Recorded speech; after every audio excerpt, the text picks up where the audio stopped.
காத்தான்குடிக்கு கொழும்பிலே இருந்து வந்திருக்கக்கூடிய விசேட குற்றத்தடுப்பு பிரிவினர் ஒரு நகர்வை மேற்கொண்டிருக்கிறார்கள். அந்த நகர்வின் போது முகமட் சிஃபான் என்று சொல்லக்கூடிய நபர் கைது செய்யப்பட்டிருக்கிறார்.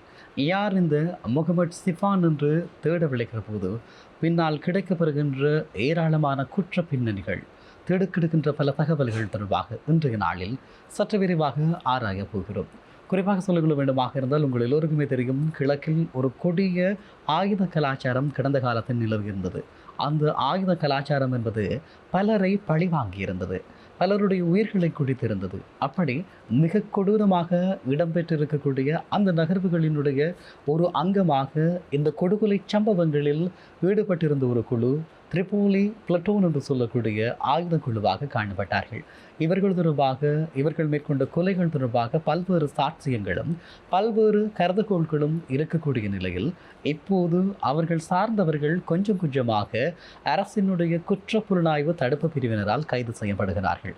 உண்மையில் ஒரு காலகட்டத்தில் அரசினுடைய ஒரு துணை இராணுவ குழுவாக, ஒரு ஆயுத குழுவாகவே இவர்கள் செயற்பட்டிருக்கிறார்கள். இவர்களுடைய அங்கத்தவர்கள் ஒருவர் பின் ஒருவராக கைது செய்யப்படுவது, இவர்கள் கைது செய்யப்படுகின்றவர்கள் விசாரணைகளினுடைய முடிவில் இன்னும் ஒருவரை காட்டிக் கொடுக்கின்ற போது அவர்கள் கைது செய்யப்படுகிறார்கள். அப்படியான ஒரு கைது சம்பவமாகவே இந்த முகமட் சிஃபானினுடைய கைது சம்பவம் காணப்படுகிறது. குறிப்பாக சொல்லிக்கொள்ள வேண்டுமாக இருந்தால், மயான வீதி காத்தான்குடி 6 என்று சொல்லக்கூடிய பிரதேசத்திலே, புதிய காத்தான்குடியில் வசிக்கக்கூடிய இந்த முகமட் சிஃபான் என்று சொல்லக்கூடிய 1981ஆம் ஆண்டு பிறந்த இளைஞர் கைது செய்யப்பட்டிருக்கிறார். குறிப்பாக இவர் மீதான குற்றச்சாட்டுகள் கொழும்பிலே இருந்து வந்திருக்கக்கூடிய விசேட குற்றத்தடுப்பு பிரிவினரால் மிகப்பெரிய அளவிலே அடுக்கப்பட்டிருக்கிறது.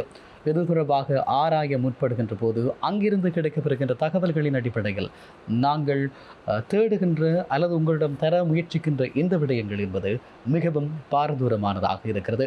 அந்த அடிப்படையில் பார்க்கிற போது எந்தெந்த குற்றங்கள் இங்கு நிகழ்த்தப்பட்டிருக்கிறது, யார் யாரெல்லாம் கொலை செய்யப்பட்டிருக்கிறார், எந்தெந்த கொலை சம்பவங்களோடு இவர் சம்பந்தப்பட்டிருக்கிறார், இப்படியான நிறைய கேள்விகளுக்கான பதிலை இங்கே பெறக்கூடியதாக இருக்கிறது. அதற்கு முன்பதாக குறிப்பாக சொல்லிக்கொள்ள வேண்டுமாக இருந்தால், இந்த திரிபோலி பிளட்டோன் என்று சொல்லக்கூடிய குழு காத்தான்குடியை மையமாக கொண்டு இயங்கியதாக சொல்லப்படக்கூடிய நிலையில் இதனுடைய ஒரு தலைமைத்துவமாக போலீஸ் பாய்ஸ் என்று அடையாளப்படுத்தக்கூடிய நபர் இருந்தார்.